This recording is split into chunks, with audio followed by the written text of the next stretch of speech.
Hello, you awesome people, and welcome back to Comic Hunters. That's right, new season for 2023. If you're new to Comic Hunters, this is where we go out and about trying to find comic books wherever we can. Today, we're going up the car boot because it's back on again. The weather is good, and let's see what we can find.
So, welcome back to Nut Hill Car Boot Sale. Just up the A3 there. Let's get straight into it. Check this out. Mate, you wanted £120 for it.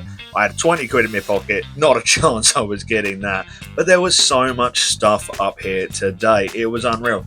Magazines, comics, posters, toys, the works. Everything you could want was here this day. Even Sega Head, who you saw in the car, I believe he walked away with a couple of things as well. They got so busy, it was unreal. There were cars coming through it, and we actually thought we were going to get run over at one point because people were still just setting up. We thought they weren't using some of the fields because of the wet. Turns out, no, they were just waiting for more people to turn up, and it was ridiculous how busy it was. We walked around once and we had to do it all over again because so much more turned up. It was crazy. So, what did you think of my new intro? How did you guys like it? Did you like it? If you didn't, let me know. If you liked the old intro, maybe I'll go back. But hey, that's the way it goes sometimes. This is a bit of a weird one. I found this store with some old Star Wars toys. But this one really caught my eye because it was the purchase of the droid scene from A New Hope. So he's buying C-3PO, Uncle Owen's buying C-3PO, and it's got Luke Skywalker there as well. I just thought it was really odd because it was a lot of Episode 1 toys and stuff like that, and there's just this New Hope buying of the droid scene just wedged in there. It was so random, so odd, I had to put it in the video how strange it actually was. And no car boot would be complete without some dirtiness and some classic Spider-Man TV comics or 2000 ADs. You'll always find them. So let's look at the comics. This is Buffy the Vampire Slayer from Dark Horse Comics issue 23 from the mid-2000s. You kind of forget about Buffy, it was a huge franchise. So we're going to look more in depth in the comics this season. We're looking at the spine here. You can see it's whitened and stuff like that. It's worn. We're looking at the corners. The corners are not too bad and stuff like that, but that spine has been worn. It's been red. It's been opened. It's been basically just touched, unfortunately. It comes part and parcel with all comics. You're never going to steer away from it if you actually want to read them. But this is still a really nice comic. All the corners are nice. It's just that spine. And inside the comic, Dark Horse do it all the time. It's their style. They have these darker comics, but they make them so colourful. It is wicked. I love this. This is awesome. Next up, we have Swamp Thing from DC Comics Vertigo. So this is number 6 from the 2000s again. I got this with Buffy in like a bundle sort of deal. Looking at the edges, again, It's a bit harder to see because it is a white comic, but this hasn't been read much. This is actually more intact than the Buffy one itself. But we have what I call the curse of the white comic. It's white comics get dirty really quickly. It's just part and parcel of it. You can't help it. It just happens. But going back to the comic, as you can tell, that corner in the back is folded quite badly.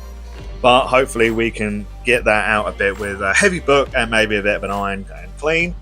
But on the inside, I know it is very green, but the colours are good. They're not faded. The detail you can still see, and it's not falling away from the staples. It is actually a really nice looking comic.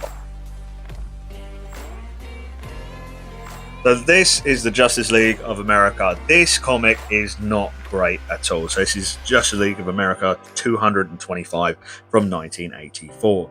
And it's not good. It's not good at all. This has rips.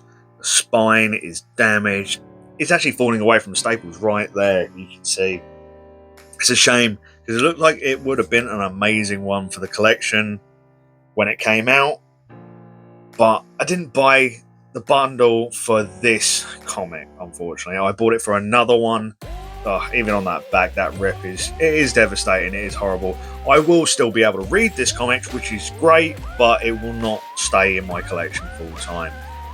Classic DC style of comics. You have all the heroes there. It would have been awesome to read, but I bought it for this, The Warriors 3. If you've watched Thor or read Thor, you know about these guys. These are his friends. So this is issue number 30 from 1976. That's right, it is even older. This is impressive. The edges look awesome. They look good. The spine is intact. The corners, there is a little bit of a flicker in one of the bottom corners right about there. That's it. But hopefully putting it in a bag and board with a hard book should get that bend out of it. It will never get rid of the line, but it'll get the bend out of it, and maybe we can get that ironed out at a later date. But it's a classic Marvel style of artwork, and the pages aren't falling away from the staples, so happy days. So it's time for my pick of the hunt, and it is Farscape from Boom Studios. These are awesome, and I say these because it's a 4-issue run. That is right, it's a 4-issue run, and I got all 4. And you know I love collecting runs of comics. I get to read the entire story with no interruptions. I couldn't be happier, and these things just look awesome. So the comics came out in 2008, but the series Farscape actually ended in 2003.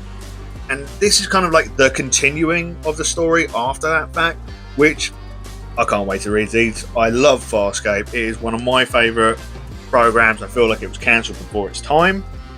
There is a huge cult following of Farscape, and if you want to watch it, I think it's still on Amazon Prime. That's where I last watched it anyway, but I've got it all in DVD, so it doesn't really matter for me.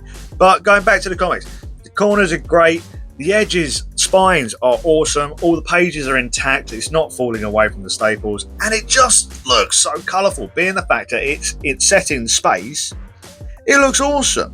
What more can I say? If you're into your sci-fi, watch the TV series and pick these up as well. You won't regret it. I can't wait. I'm going to go read these. And what did you think, guys? What did you think of my pickups today? Put them down in the comments what your favourite thing was. You know mine. Mine was the Farscape stuff. I'm a massive nerd when it comes to Farscape. I love it. But enough of me rambling. Remember, you guys are awesome and good luck in your own hunts. See you next time.